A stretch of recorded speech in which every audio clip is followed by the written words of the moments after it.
All right, guys, welcome back to Days of Darkness, and welcome to my oh shit.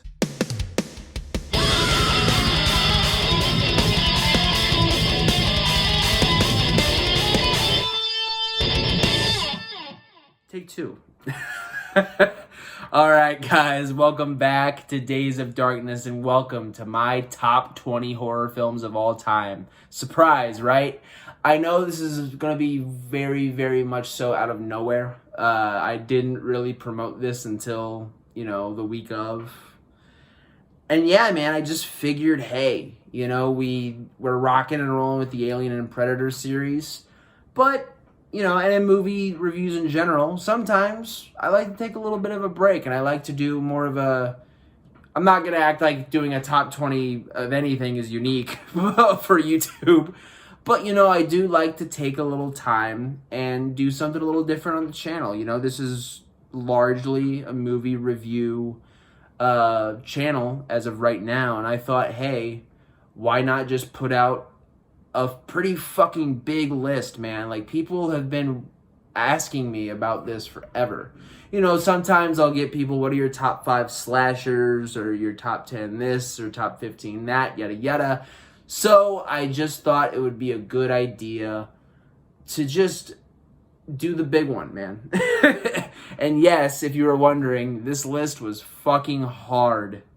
Fucking really hard to to make. But with a little help from Mrs. Darkness, I was able to persevere, and really I've come to a pretty damn solid list. Years in the future, yeah, some stuff will come out. Maybe stuff will get bumped off this list potentially. Maybe there are sections where it was fucking rough to rank. Maybe I go back and watch those 2 movies. Maybe I feel like switching them. Is that the case right now? Nah. I feel pretty damn good where everything is at. But yeah, man, that's really the big thing. Also, every fucking list you have to always establish with your audience. You hear it every single time, and I'll say it here, that my opinion is the only opinion that matters. This is the absolute definitive top 20 horror movies list of all time, and if you disagree with me, your opinion is wrong. Obviously, I'm fucking joking. It's just my opinion, guys. I'm just some dickhead talking on a camera. I like to review movies. I like to write short stories. I like to write short stories, all of which will be coming to the channel hopefully soon. But yeah, I'm just some fucking guy, man. Don't get bent out of shape about it. I really like the family that we've built, and I don't feel like anyone's really like that on here. But, it is the internet, and we can always have some passerby call me a fucking idiot and say that I don't know what I'm talking about. So, you gotta always say that shit. I'm not gonna say it with every single, the other 3 entries into this list. I'll just say it here, and yeah. So, without further ado, I'm not gonna keep you waiting too much longer. Let's go ahead and kick off the top 20 horror films of all fucking time, in my opinion. All right, we're kicking it off hot and heavy with the Blair Witch Project.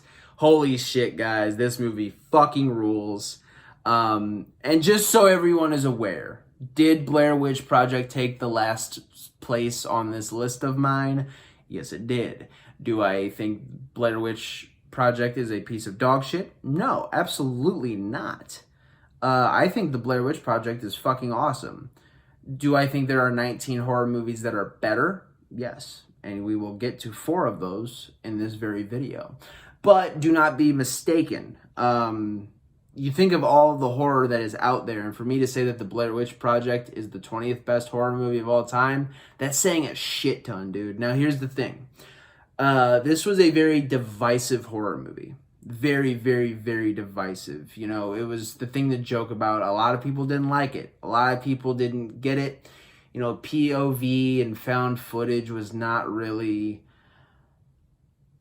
heard of. You didn't see that a lot. You barely saw it really. The only thing I can think of found footage wise in the horror genre is, besides like documentaries and shit, is probably Cannibal Holocaust, and that movie's a piece of fucking dog shit.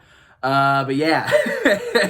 So to get this, it totally fucking floored audiences. And yeah, some people didn't like it. But the big reason why I fucking adore this movie is how, first of all, it's fucking scary. I don't care what anybody says. This movie's fucking freaky. Like it it goes there, you know? It's not a gore fest. You get a little blood here and there, but it's nothing crazy. Super, super, super, super low budget.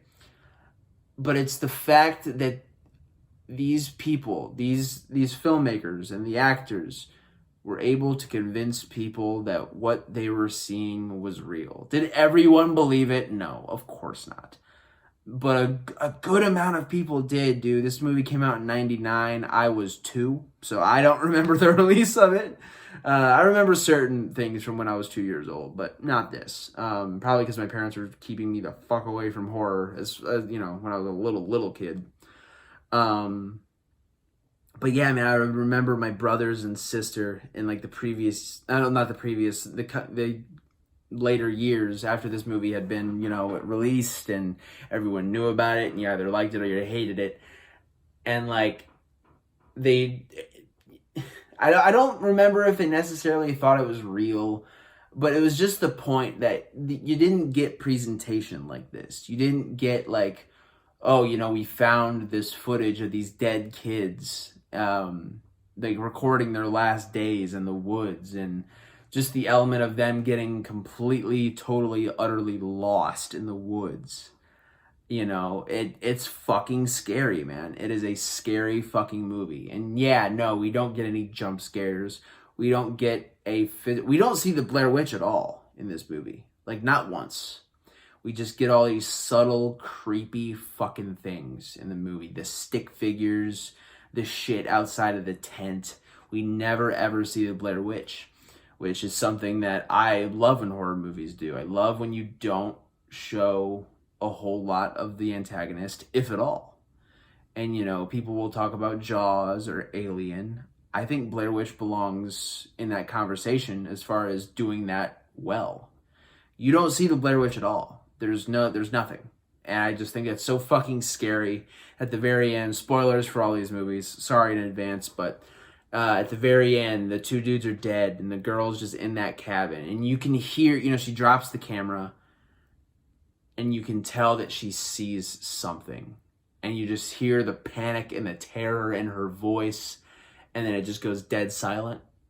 And then that's the movie. I think it's fucking incredible, dude. And yeah, man, a lot of people didn't like this movie, but the way they marketed this and the way they advertised it, it was real. You know, they found this fucking... Now, would this ever actually happen? No, of course not. But, you know, and they were committed too. Like, the actors and the actress did not... They didn't do anything else. I mean, later on they would, years later, but for a while they laid low. And people genuinely thought these people were dead. They used their real names. They, 99, so I don't think... And the internet was definitely around by that point, but I don't think it was still in its infancy enough where they utilized that and they had BlairWitchProject.com or whatever the fuck it was. And the way they marketed this is a big reason why I fucking love it. I just think it's so well done. It's such a fucking rad horror movie.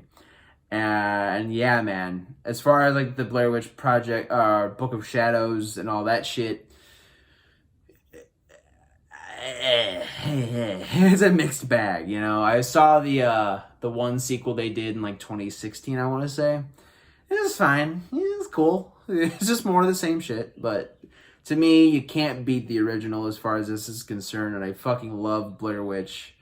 Just the history behind it and the movie itself. I think it's all fucking awesome. So yeah, that is it for number 20. Let's move on to number 19. Will I ever stop talking about Ganjam Haunted Asylum? Probably not. I fucking love this movie, dude. Holy shit. I've told the story before. Halloween night, before Halloween night, I went to one of the DVD resale shops that I frequent. And, every once in a while, if I know nothing about a movie but the cover art catches my eye, which this 150 fucking percent did, and it's cheap, I'll fucking pick it up. I think I got this for $5 and it just sat on my shelf for like a while. And it was Halloween night. I wasn't really fucking doing anything. And I flipped this movie on and holy fuck. I don't get scared by horror anymore. I just don't, There's tense shit. Like, I can fully acknowledge when shit is intense and scary and fucking wild. Like, I can freely admit that. But this, dude, genuinely freaked me out. Credits rolled. I snapped out of it, and I was like, okay, and I fucking went to bed. No fucking problem. Again, horror just doesn't do that to me anymore. But while I was in this movie, man, fuck. Like, this movie was fucking freaky. And that felt so good to me. It felt so good. I felt like a fucking kid again, man. I really, really did. This movie made me feel like a kid again. This just little Korean horror movie that I had never fucking heard of in my life.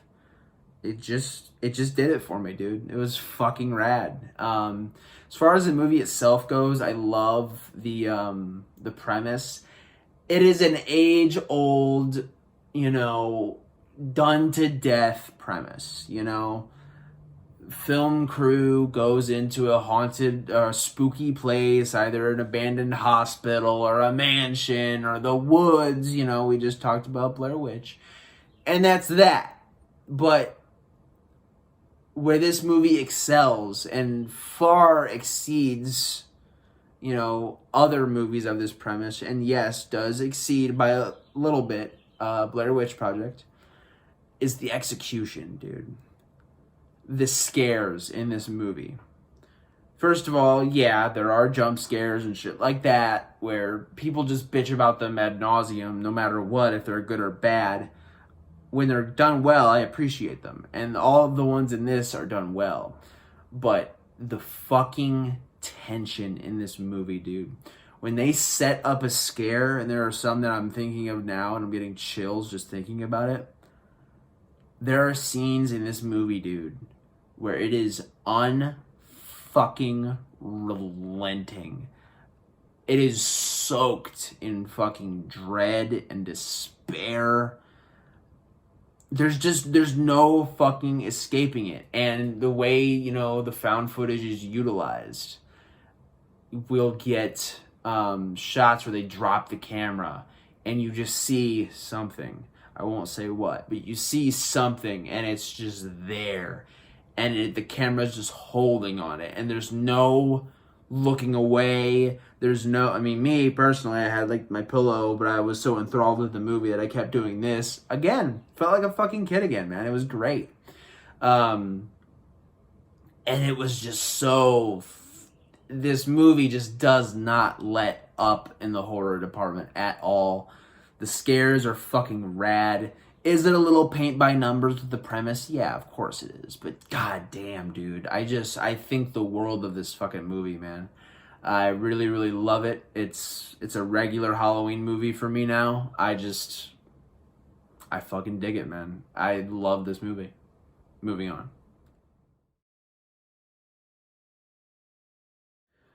All right, Train to Busan.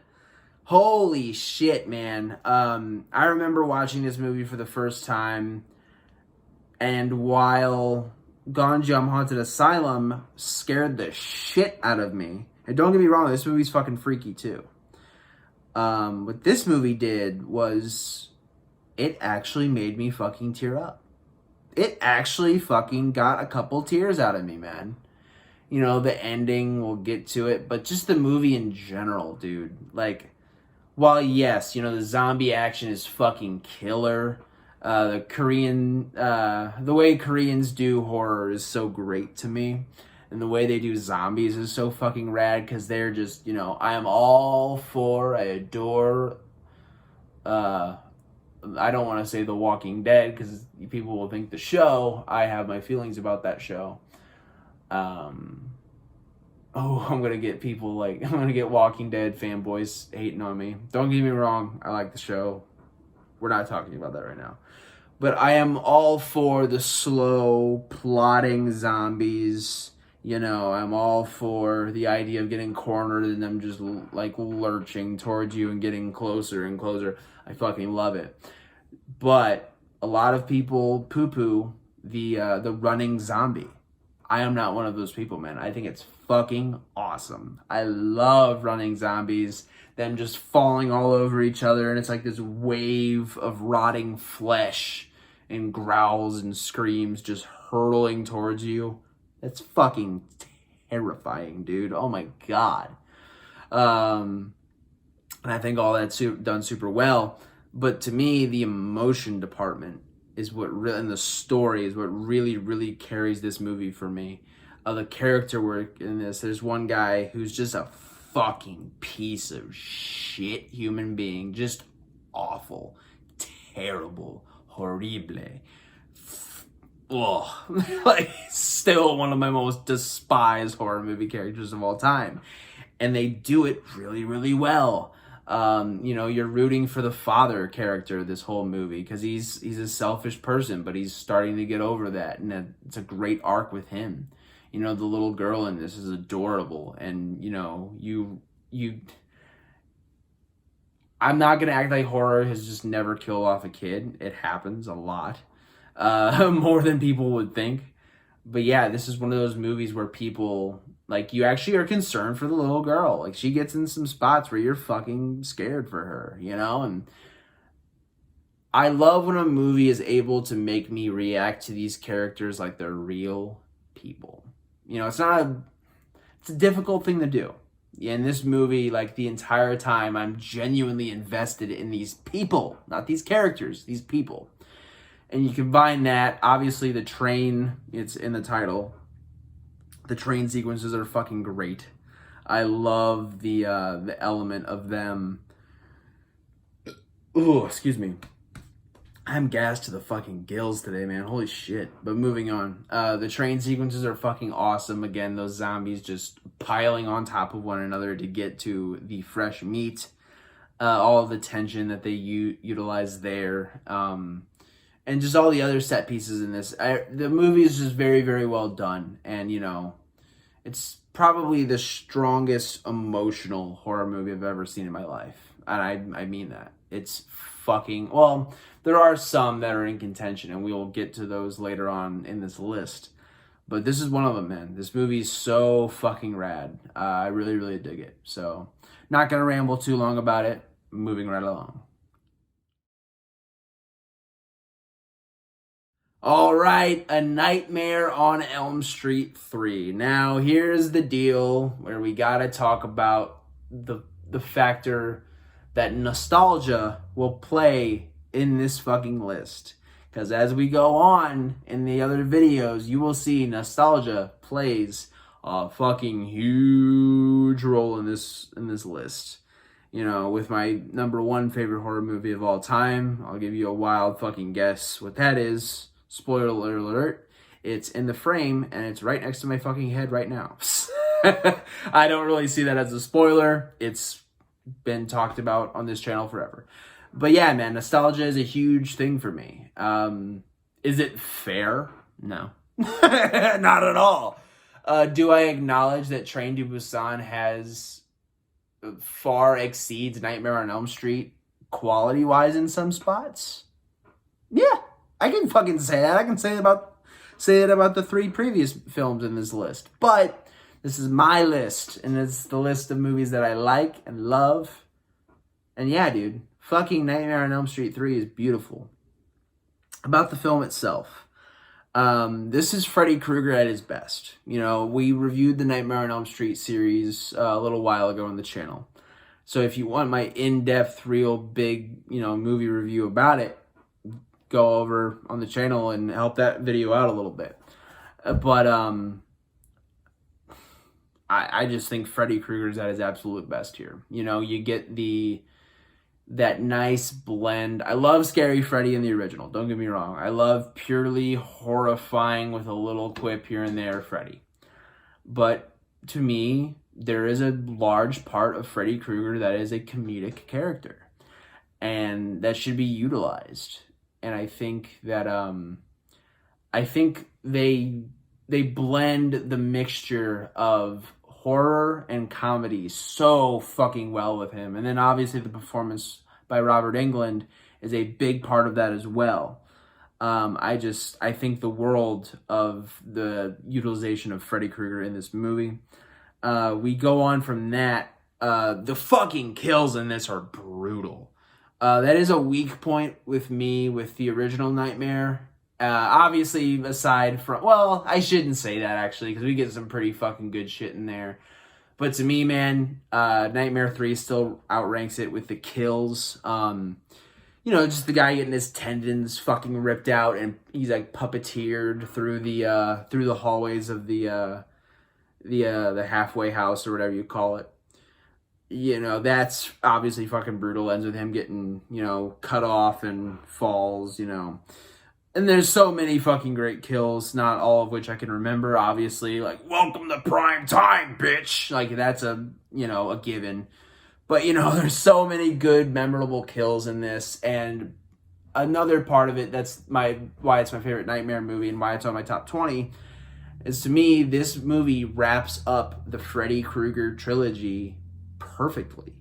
You get the ending with Nancy and her sacrifice at the end and being willing to come back just to eliminate this evil. It's fucking sad, dude. It's sad, but it's like, it's a great conclusion for that character. Freddy gets taken out with the holy water and what I would think is the best way to kill him. Obviously, they bring him back and he's in all these other fucking movies, yada, yada, yada. But to me, 1 through 3 is my definitive trilogy, and Nightmare Part 3, to me, is the best fucking part of that trilogy. I just think the world of this movie, and yeah, man, I fucking love it. Moving right along.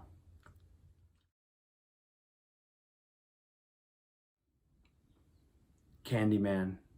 Candyman. Candyman. Candyman. I lost track. Anyways, let's talk about fucking Candyman, dude. Just to wrap up this part 1 of my top 20 horror films. Dude, I had not seen this movie before watching it for DOD, 4 Days of Darkness.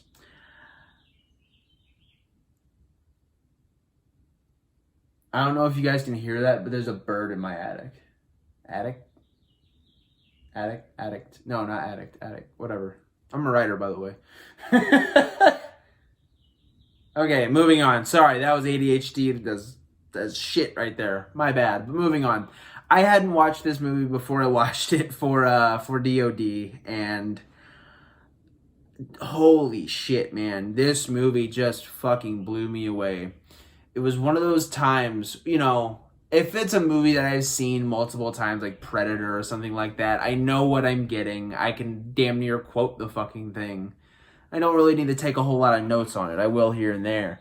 This movie right here, though, this fucking movie I had never seen before. And I just,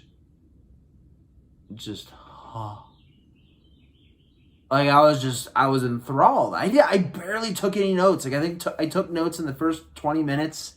And then beyond that, I just fucking sat back and enjoyed it, man. I love this fucking movie so much, dude. And ranking it as low as I did pained me. But, it's the top 20 list for a reason. And Mrs. Darkness was giving me Indian burns, making me make a decision. That's a joke, by the way. She didn't actually do that. But, you gotta clarify nowadays, man. But no, she did not actually do that to me. But no, man, she was like, all right, you gotta fucking do it. And I was like, I put the Candyman right there. I hated myself for it but hey, man, it's the nature of the beast, right? But moving on, just the plot of this movie and the writing, I think, is so fucking strong. And the fact that we have so much great social commentary in this that, you know, I've said it before, I'll say it again. I don't like when movies force feed you, commentary. I just don't like it.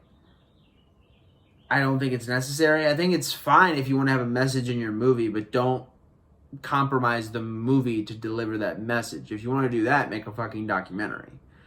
But this movie is one of those cases where it executes that idea of, having a message about it while also having a kick-ass horror movie. It executes that idea perfectly, man. I thought all the social commentary was really, really well done. And the fucking horror elements in this are spot fucking on. I think the Candyman is a fucking fantastic villain. I think the lead protagonist as well, I think she does a great fucking job.